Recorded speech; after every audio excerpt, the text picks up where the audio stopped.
Right, here I am, first day in my new sewing room. Oh, I need to learn to turn my phone down, don't I? Obviously. Okay, so I wanted to show you some things that I have been pottering with in the last couple of weeks while I've been getting my sewing room ready. So I was upstairs. I just built all these shelves yesterday. The metal was so sharp I had to use gloves. It came with gloves. And as you can see, I didn't really measure when I was putting the shelves together where they were. So I don't mind a little bit of asymmetry. I like things a little bit, you know, fast and loose, baby. Nothing has to be exact for me. So I'm happy with that. I set up my machine. This beautiful table was given to me by a friend. It was her mother's, and her mother sadly passed away, I think 2 years ago now, maybe. And she didn't know what to do with this. She didn't want to give it away to anybody, and she didn't want to sell it, and she had it in her garage, and she knew she wasn't going to use it. So she kindly gave that to me, and so it's given me all this space to come down here. It's given me the inspiration to set up this whole room, which was just a storage area, really, that we weren't using. So it's cool because having the stuff on display now instead of in a cupboard means that I can see what's there. And I don't know about you, but fabrics tend to inspire me. So if I see something and I can imagine what it could be, or like maybe it might be the sleeves to something or a collar, or, you know, and it makes it easy to put things together if you know what you've got. So I've added to my stuff a little bit recently. I found a place here in Brisbane. I've actually seen a few YouTube videos on it since, but it's called The Nest, and it's like an op shop for fabrics and haberdashery. So it's bloody heaven on earth. I love it. And I got some really cool stuff there.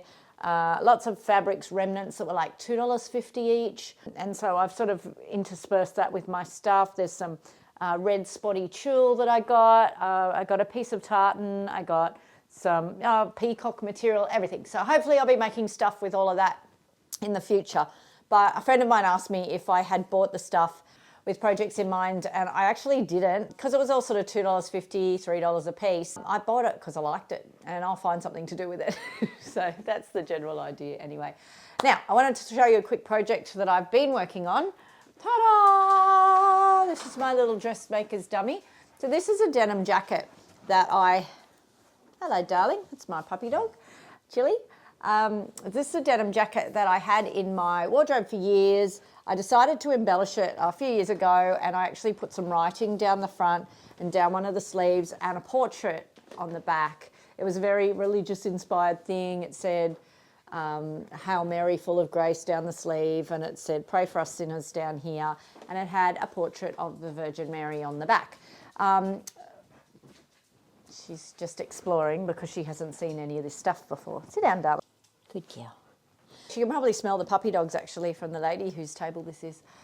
Once I'd finished it, I realised I wasn't going to wear it like that. It was a little bit too, not controversial is not the right word, but just, I like the style of it. I like the idea of it, and I love religious iconography, whatever, icons, religious icons, crosses and bleeding hearts and all that sort of stuff. But I'm getting to a point in my life now where I'm, you know, a little bit more respectful of other people and other people's beliefs, and figured that it just wasn't what I wanted to be wearing. So anyway, I didn't wear the jacket for ages. I finally pulled it out and decided to put a skirt on it. So if I lift her up, you can see it's a floor-length skirt.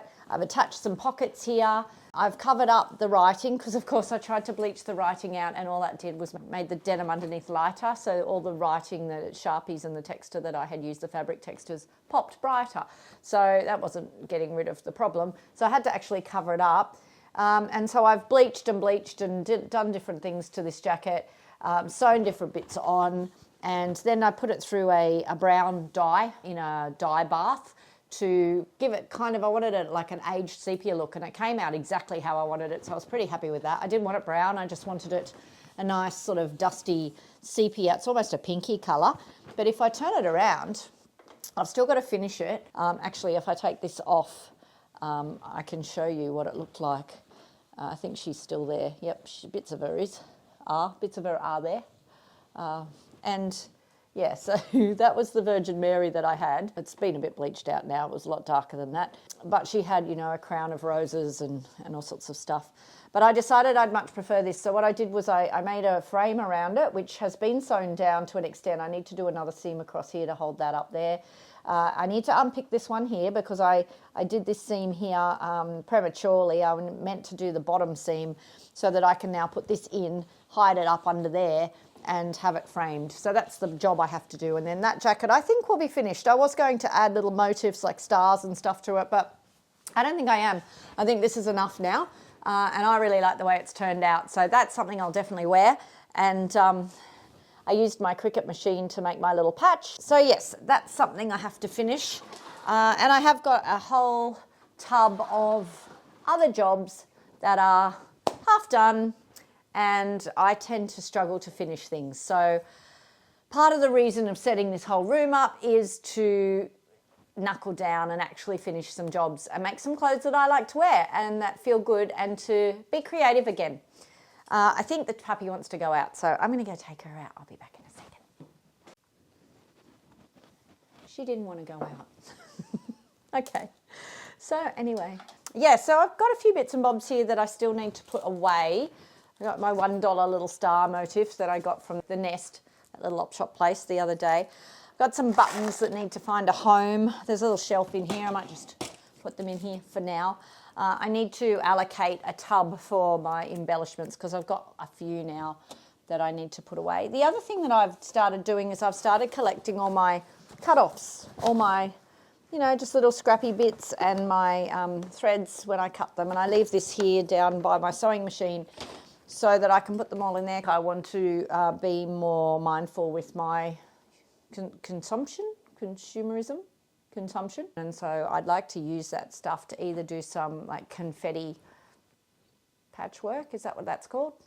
Where you stick all the scraps together. I actually bought some water-soluble fabric, which is just like cling wrap, plastic wrap, to do that with the scraps. So basically you lay all the scraps on a piece of that dispersible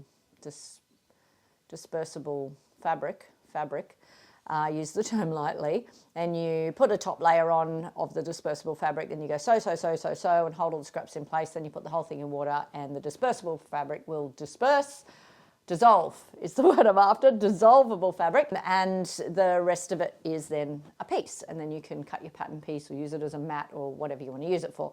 Or I can use it to stuff some cushions and that sort of thing, but I'm going to keep them because tired of putting things in landfill, people. Tired of putting things in landfill. All right, so I still need to find a home for my patterns and a few other things, but I've done enough of the industrial building for the last couple of days to do me for a while, and I'm going to get into my projects now.